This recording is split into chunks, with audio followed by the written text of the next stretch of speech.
What is this nonsense? Where's our tea going? The king has started to take over goods because we cannot pay our taxes. Well, where is it going? Is the king under authority to take it?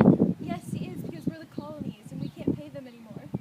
I will not stand for this any longer. I heard that the ship, the Dartmouth, is boarding at the port tonight. We will take all the tea and dump it in the bay. How will we know that the soldiers won't know it's us? What if we get caught? We'll dress up as Indians. We'll dump the tea. They will never know.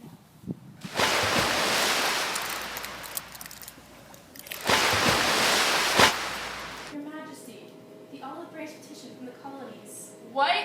What is this? No peace. We're at war. Declare the revolution!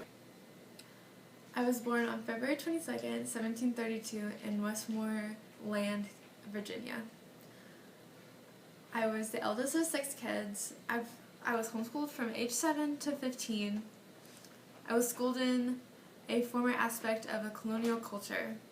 I mastered the growing of tobacco, stock raising, and surveying. In 1748, at age 16, I traveled with a surveying party plotting land with Virginia's Western Territory. The following year, I received an appointment as an official surveyor of the Culpeper County. The experience made me resourceful and toughened my body and mind. At age 20, I became head of one of Virginia's most prominent estates after my brother died. I showed early signs of natural leadership after he died. I was given an honorary rank of colonel and joined British General Edward Braddock's army in Virginia. In August 1755, I was made commander of the Virginia troops at age 23. I was sent to protect 400 miles of border with 700 ill troops, but became ill and was sent home.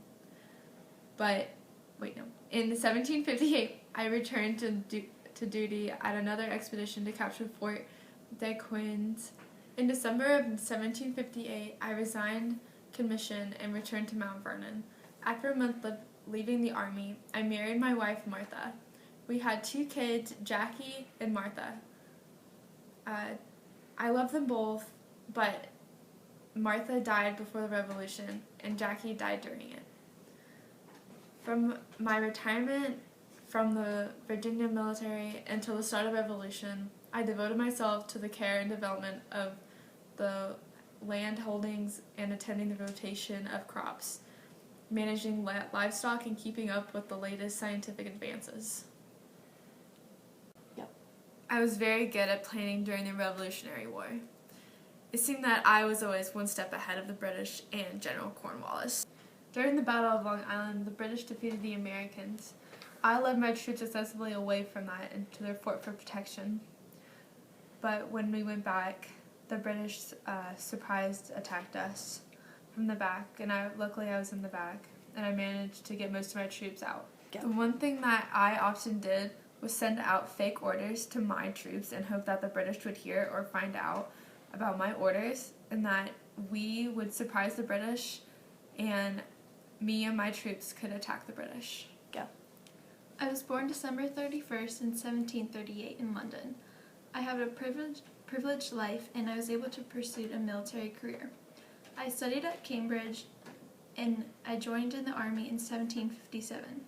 The first war was with the French and Indian War.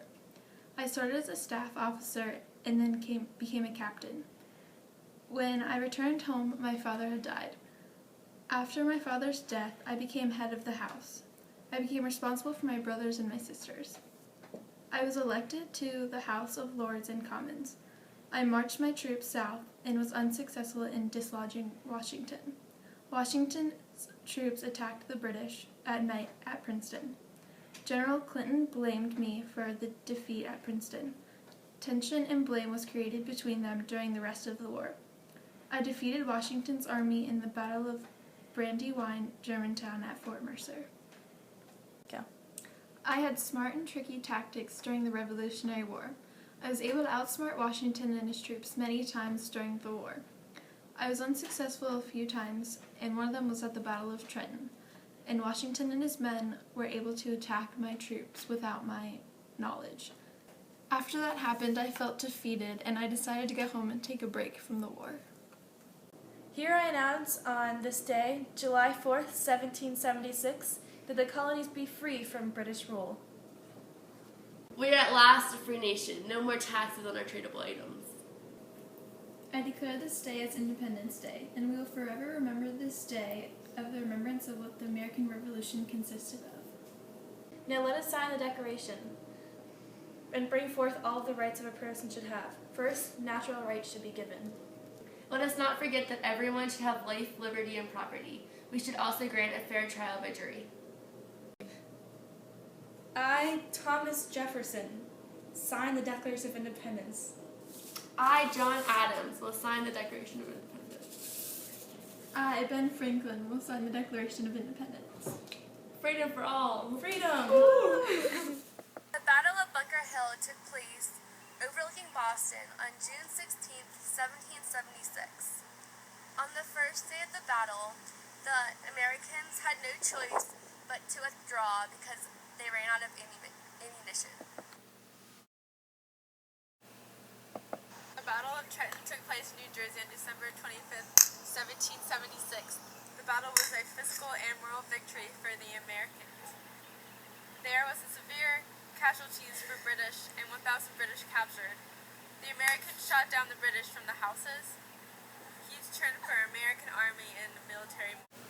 The Battle of Sonatara took place on October 17, 1777, in New York on the Hudson River. The battle was one of the greatest battles ever fought in America. The American military forced the surrender of the British and German militaries. The consequences of the surrenders were catastrophic. The battle scandalized the American war effort. After the battle, France and Spain declared war on the British. The Battle of Yorktown was the last battle of the American Revolution. It was on October 19th, 1781. It was the battle that the British surrendered because of the French coming and blocking the bay. In this day in Yorktown, I declare that the American Revolution is over.